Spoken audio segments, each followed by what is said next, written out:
दोस्तों आज हम बात करेंगे हीरा ग्रुप ऑफ कंपनी के इन्वेस्टर्स के बारे में। हीरा ग्रुप ऑफ कंपनी के एक इन्वेस्टर का कहना है कि हीरा ग्रुप ऑफ कंपनी के सीईओ डॉक्टर नोएरा शेख को बहुत से लोग बदनाम करने की कोशिश कर रहे हैं और उनकी कंपनी को भी बदनाम करने की कोशिश की जा रही है। लेकिन हीरा ग्रुप ऑफ कंपनी बिल्कुल एक जेन्युइन कंपनी है और वो अपने इन्वेस्टर्स को पेमेंट बिल्कुल देना चाहती है। और इसके साथ साथ उनका कहना है कि ये जो लोग भी बदनाम कर रहे हैं या जो लोग अधूरी बातें बता रहे हैं या आधा वीडियो बना के डाल रहे हैं और कंपनी को और डॉक्टर नोएरा शेख को बदनाम करने की कोशिश कर रहे हैं, उससे उनको कुछ भी लाभ नहीं होने वाला है। क्योंकि डॉक्टर नोएरा शेख ने पहले ही अपने वीडियो में बता चुकी हैं कि वो अपने इन्वेस्टर्स को पेमेंट देंगे, अगर उनको नहीं देना होता तो वो नहीं देती। तो गाइस आज हम उन्हीं की ज़बानी सुनाएंगे कि उनका क्या कहना है हीरा ग्रुप ऑफ कंपनी के बारे में, हीरा ग्रुप ऑफ कंपनी के सीईओ के बारे में क्या कहना है। तो चलिए गाइस हम बगैर देर किए वीडियो को करते हैं स्टार्ट। दोस्तों नमस्कार, सत श्री अकाल, औज़ बिल्लाहि मिनश शैतानिर रजीम, बिस्मिल्लाहिर रहमानिर रहीम, अल्हम्दुलिल्लाहि रब्बिल आलमीन, अस्सलामु अलैकुम रहमतुल्लाहि व बरकातुहू। दोस्तों मैं हूं राजेश मिश्रा और आप इस समय देख रहे हैं मातृभूमि टीवी। और साथियों आज मैं बात कर रहा हूं हीरा गोल्ड कंपनी के बारे में। और साथियों जिस तरीके से आप लोग जानते हैं कि जब फितना फैलाने वाले फितना फैलाते हैं तो उसका जवाब सलीके से देने के लिए मैं आप सभी लोगों के सामने हाजिर होता हूं। तो साथियों आप लोगों का बहुत बहुत स्वागत है मेरा इस खास एपिसोड फितनों के जवाब सलीके में। साथियों जिस तरीके से आप लोग जानते हैं कि लगातार पिछले कई सोशल मीडिया में, यूट्यूब में, फेसबुक पे तमाम प्रकार के वीडियोस बना करके लोग अपलोड कर रहे हैं, लोगों को गुमराह करने का काम कर रहे हैं और आधी अधूरी जानकारी देकर लोगों को पैनिक करने का काम कर रहे हैं। साथियों इसलिए बहुत जरूरी हो जाता है कि जब सवाल उठता है तो जवाब देने वाला भी आपके सामने होना चाहिए। साथियों इसी जिम्मेदारी को निभाने के लिए मैं आप सभी लोगों के सामने हाजिर हुआ हूँ। साथियों मैं आपको बताना चाहता हूँ कि सबसे पहले आप लोग समझ लीजिए कि honourable supreme court of India में आने वाले कुछ समय में बहुत ही जल्दी जजमेंट आने वाला है और ये सभी के फायदे के लिए है।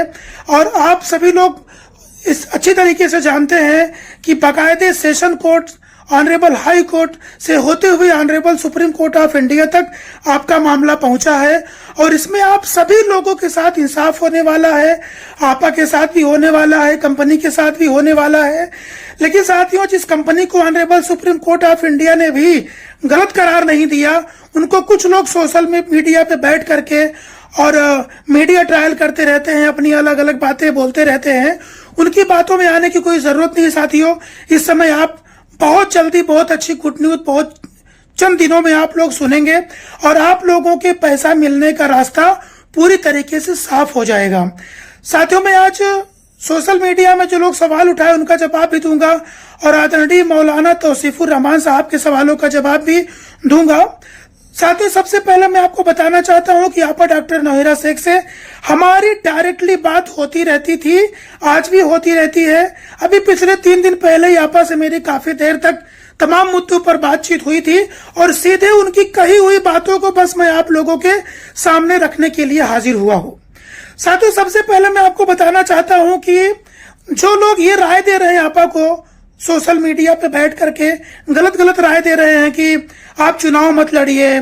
साथियों मैं सबसे पहले आपको बताऊं कि हीरा ग्रुप ऑफ कंपनीज की जो प्रॉब्लम है, ये बहुत बड़ी कंपनी है, पूरी दुनिया के अंदर कंपनी का एम्पायर था, लेकिन कंपनी को नीचा दिखाने के लिए, लोगों की जिंदगी को बर्बाद करने के लिए, कंपनी को बर्बाद करने के लिए पॉलिटिकल लोगों ने ही साजिश रची।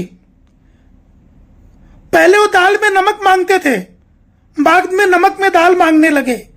आप मुझे बताइए, आप लोगों की कमाई का, आप लोगों के इकट्ठा किया हुआ पैसा, गाड़ी कमाई का पैसा अगर किसी कंपनी में जमा है और कोई 100-200 करोड़ 500 करोड़ की डिमांड जबरदस्ती करे तो बताइए क्या ये उचित है? कोई किसी को ऐसे ही दे देगा?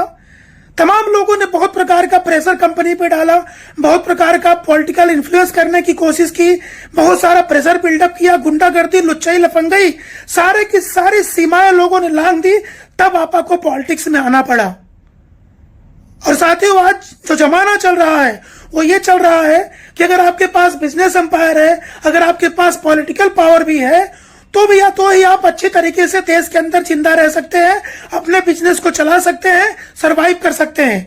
वरना ईमानदार लोगों को जो ईमानदारी से मेहनत से अपना काम करते हैं, उनको कोई चैन की सांस लेने नहीं देता है। आप अच्छी तरीके से वाकिफ है। आप अपने इलाके में एक छोटा सा काम करके देखिए, नगर सेवक आ जाएगा, कोई एमएलए आ जाएगा, कोई एमपी आ जाएगा, आपका काम करने में बाधा रोड़ा अटकाएगा। तो या तो आप अपनी पावर को बढ़ाइए या तो उसके सामने सरेंडर हो जाइए। और सरेंडर तो इंसानों के सामने हुआ जाता है, शैतानों के सामने कोई सरेंडर नहीं होना चाहता और होना भी नहीं चाहिए। साथियों, पॉलिटिक्स की ये कहानी है। आपके दिमाग में जरूर ये बात होगी कि भाई आप पॉलिटिक्स में क्यों आए, लेकिन साथियों सरकमस्टांसेस को समझिए, सिचुएशन को समझिए। लोगों ने मजबूर कर दिया आने के लिए। और साथियों, मैं आपको ये बताना चाहता हूं, आपा ने आश्वासन दिया है कि जो लोग भी हमारा साथ दिए, हमारे साथ रहे, उन सभी लोगों को उनका इन्वेस्टमेंट कितना कम है कितना ज्यादा है वो एक अलग सब्जेक्ट है, लेकिन आपा उन्हें इतना देंगी कि कम से कम 3 पीढ़ियों तक उसे खत्म नहीं कर पाएंगे। आपा की जुबानी में आपको मातृभूमि टीवी पे बता रहा हूं। जो समय लगा, जो नुकसान हुआ, आपकी बहुत सारी परेशानियां हुई, परिवार में लोग बीमार हुए, कितने लोगों का इस मुसीबत में इंतकाल भी हो गया। आपा ने सबके प्रति संवेदना व्यक्त की है और हमारी भी संवेदना सभी के साथ है। लेकिन साथियों, जो मामला कोर्ट में चल रहा है, जिनमें सारे अकाउंट को फ्रीज करा दिया गया है, तमाम प्रकार के फर्जी केस बुक कर दिए गए हैं, दुनिया भर के हथकंडे अपनाए गए हैं, साथियों उसमें कोई क्या कर सकता है? कानून का काम तो कानून के हिसाब से होता है। इन लोगों ने इंटरवेंशन डाल डाल के और अगर सुप्रीम कोर्ट ऑफ इंडिया ने मना नहीं किया होता कि अब इंटरवेंशन कोई नहीं डाल सकता, तो आज 100 इंटरवेंशन पड़ी होती थी। ये लोग केस को इतना लंबा खींचना चाहते थे ताकि जितने इन्वेस्टर कंपनी में है, सारे के सारे लोग FIR करे, केस करे और लोगों को पैसा मिलना मुश्किल हो जाए। आखिर मुझे बताइए, जिन लोगों को पैसा दिलाने के लिए इन लोगों ने बोला था कि आप लोग FIR करो, आपको हम 3 दिन में दिला देंगे, 13 दिन में दिला देंगे, 6 महीने में दिला देंगे, माशाअल्लाह सुभान अल्लाह, कहां गए वो लोग? आज वो तो किधर नजर नहीं आ रहे, वो तो किधर नहीं बता रहे कि भाई 6 महीने का मैंने वादा किया था, मैं अपना वादा पूरा नहीं कर पाया, इसलिए उनको चुल्लू पर पानी में डूब के मरना चाहिए। उन लोगों ने इतनी बड़ी मुसीबत खड़ी कर दी, सबको परेशानी में डाल दिया। अब चैन से अपना घूम रहे हैं। परेशान कौन है? परेशान तो इन्वेस्टर है। जिन बेचारों ने कंप्लेंट किया वो भी परेशान, जिसने नहीं किया वो भी परेशान। लेकिन साथियों, आप लोगों के साथ आपा ने वादा किया है कि आप लोगों ने जो कुर्बानी दी है, आप लोगों ने जो अपना समय दिया है, आप लोगों ने जो भरोसा किया है, आप लोगों ने इतने लगातार 4-5 साल से इंतजार कर रहे हैं, इस इंतजार को आपा जाया नहीं जाने देंगी। उसका जो बदला मिलेगा, जो आपा आपको देंगी, आप जीवन पर्यंत आने वाली 2 पीढ़ी तक को कम नहीं पड़ेगा। ऐसा आपा ने आपके लिए संदेश दिया है। ये मेरी डायरेक्ट आपा से बात हुई है। आपा भी मेरा ये वीडियो देखेंगी। अब साथियों, आ जाते हैं उन लोगों के ऊपर जो लोग सोशल मीडिया पे, फेसबुक पे और यूट्यूब पे वीडियो बना रहे हैं। वो आपा को राय दे रहे हैं कि भाई आप चुनाव मत लड़ो। मैंने आपको बता दिया साथियों कि कंपनी के पास पैसा और पावर दोनों होना जरूरी है। आपा की पार्टी ने AIMEP, जो ऑल इंडिया महिला एम्पावरमेंट पार्टी है, उसे चुनाव लड़ा था और काफी सीटों पे उनके नगर सेवक जीत कर आए हैं। आने वाले समय में साथियों, अगर देश के लिए, समाज के लिए, चाहे महिला सशक्तिकरण का मुद्दा हो, चाहे गरीबों का भला हो, चाहे देश का भला हो, समाज का ठेकेदार खाली अकेले असदुद्दीन ओवैसी नहीं है, अकेले खाली अकबरुद्दीन ओवैसी नहीं है। ये जो लोग, इम्तियाज जलील भाई जो बोल रहे थे वहां पे, लोकसभा में बोल रहे थे, इम्तियाज जलील MIM के जो सांसद है औरंगाबाद के, वो बोल रहे थे कि ओवैसी साहब को 2018 से बू आ रही थी। लेकिन वही ओवैसी साहब को जब अकबरुद्दीन ओवैसी 15 मिनट में पुलिस हटाओ का जब अब स्पीच देते हैं, तब उनको गैर कानूनी चीज की बू नहीं आती। अभी उन्होंने चंद्रायन गुट्टा के अंदर, अभी उन्होंने DSP को बोला कि तुमको पब्लिक बताएगी, तुम जानते नहीं हो, तो ऐसा उन्होंने दिया, उनके ऊपर FIR दर्ज हो गई है। इनके ऊपर उनको गैर कानूनी होने की बू नहीं आती है। 10 बजे तक का समय है जब आचार संहिता लागू है, तो फिर आप वहां भाषण दे रहे हैं। अगर DSP ने कहा कि भाई आप निकल के चले जाइए, उसके बाद अब यहाँ पे ढोल नगाड़ा नहीं बज सकता, कोई जलसा नहीं हो सकता, कोई जनसभा नहीं हो सकती, उसके बाद आप डीएसपी को धमकी दे देते हैं। तो असदुद्दीन ओवैसी साहब को ये समझ में नहीं आता है कि भाई ये गैर कानूनी, उनको यहाँ पे मतलब देश में संविधान कानून को तार तार कर लेने वालों के खिलाफ उनको बिल्कुल भी बू नहीं आती, और वहां बराबर बू आ जाती है जहां पर 20 साल से लोगों को पैसा दिया जा रहा था, लोगों की तमाम हजारों लाखों लड़कियों की शादी हुई, तमाम लोगों ने अच्छे मुकाम हासिल किए, 10,000 लाखों लोगों को जॉब मिला, एम्प्लॉयमेंट मिला, वहां पर उनको अपॉर्चुनिटी की बू नहीं आती। इस तरह से उल्टा सीधा सोचने वाले लोग हैं और खुद में बहुत बड़े समाज सेवक बनते हैं।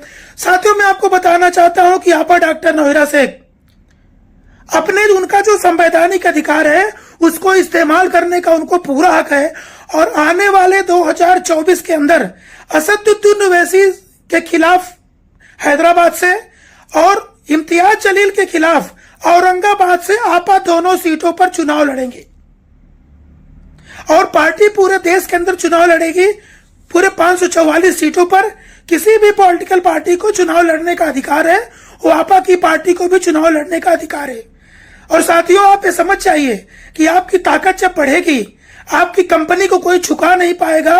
एक घुटने टेकने के लिए मजबूर करने की जो साजिश असदुद्दीन ओवैसी की थी, अकबरुद्दीन ओवैसी की थी, शहबाज अहमद खान की थी, ये तमाम एमआईएम पार्टी के जो लोग हैं ये चाहते हैं कि इनके सामने कोई मुस्लिम पार्टी प्रेसिडेंट पूरे देश के अंदर खड़ा नहीं होना चाहिए। ये दूसरी पार्टियों के साथ मिलकर ए टीम बी टीम बनकर गेम करेंगे और दूसरों को इतने एफआईआर बुक करा देंगे कि वो बंदा हिम्मत हार जाए कुछ भी करने के पहले। तो साथियों, आपा डॉक्टर नोएरा शेख हिम्मत हारने वाली नहीं है। आप लोगों का पैसा पूरी तरीके से सेफ है, पूरी तरीके से सुरक्षित है, और इंशाअल्लाह आने वाले समय में honourable supreme court of India का जजमेंट बहुत जल्दी आने वाला। देख रहे हैं आप, डेट फटाफट मिल रही है। और साथियों, ये जो बहुत जल्दी इसका जजमेंट आएगा और आप सभी लोगों के पैसा मिलने का रास्ता पूरी तरीके से साफ है। और साथियों, जैसे राजेश मिश्रा का वादा था कि शुरुआत से लेकर आज तक आप लोगों का साथ दूंगा, तो वादा साथियों मैं अपना वादा पूरा करके दिखाऊंगा। साथियों, मैं फालतू की बकवास करने कभी चैनल पे नहीं आता, क्योंकि मैं कोई ऑथेंटिक अपडेट होती है वही देने के लिए आता हूं। अगर मुझे यूट्यूब पे बैठना होता तो रोज कुछ बैठ के मैं चिल्लाते रहता, लेकिन आप लोग उम्मीद करते हैं कि मिश्रा जी आए तो कुछ खास बात बताएंगे। अब साथियों, मैं आता हूं आदरणीय मौलाना तौसीफुर रहमान साहब के सवालों का जवाब देने के लिए। उनका वीडियो मैंने देखा। देखिए, आप मौलाना साहब, आप आदरणीय मौलाना साहब हैं, आपकी बहुत रिस्पेक्ट करता हूं। मेरे लिए चारों धर्मों का बहुत इज्जत है। हिंदू मुस्लिम सिख ईसाई आपस में सब भाई भाई, इस तरह की विचारधारा मेरी है, और ये हमेशा आने वाले टाइम तक हमेशा रहेगी। मेरी मूल विचारधारा है।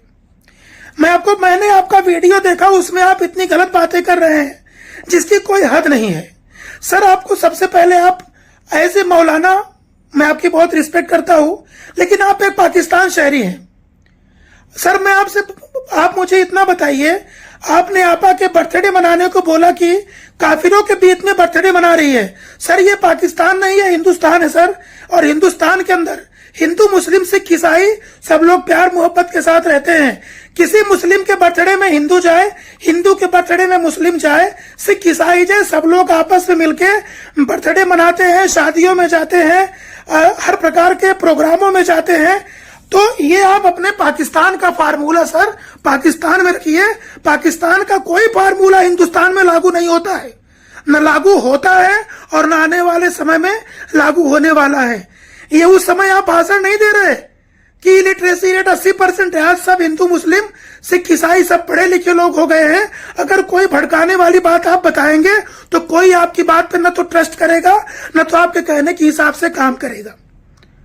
ये आपने बहुत ही गलत शब्द का इस्तेमाल किया है कि अगर आप हिंदुओं के बीच में बर्थडे मना रही हैं या कोई मुस्लिम हिंदू बंदा मुस्लिमों के बीच में बर्थडे मना रहा है, तो भैया आपको क्या तकलीफ है?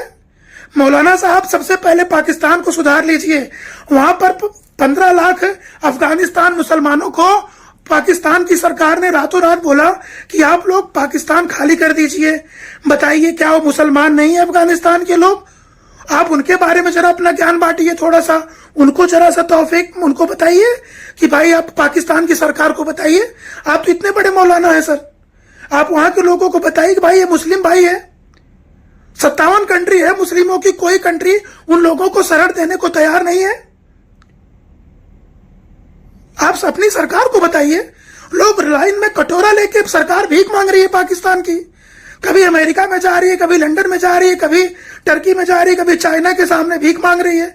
वहां के सामने आप बोलिए चाइना में मुसलमानों के खिलाफ क्या जुल्म हो रहा है, आप उनके खिलाफ थोड़ा सा बोलिए, उनको थोड़ा समझाइए सर।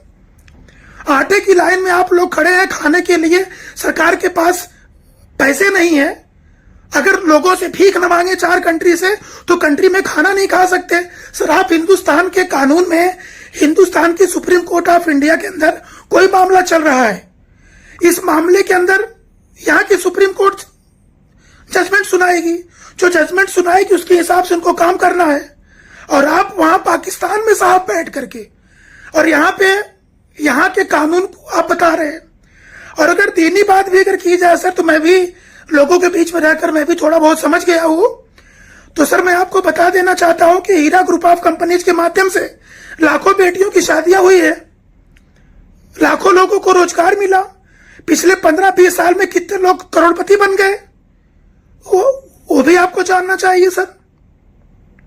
आज जो परेशानी पैदा हुई है उसमें हीरा ग्रुप ऑफ कंपनीज का कोई हाथ नहीं है।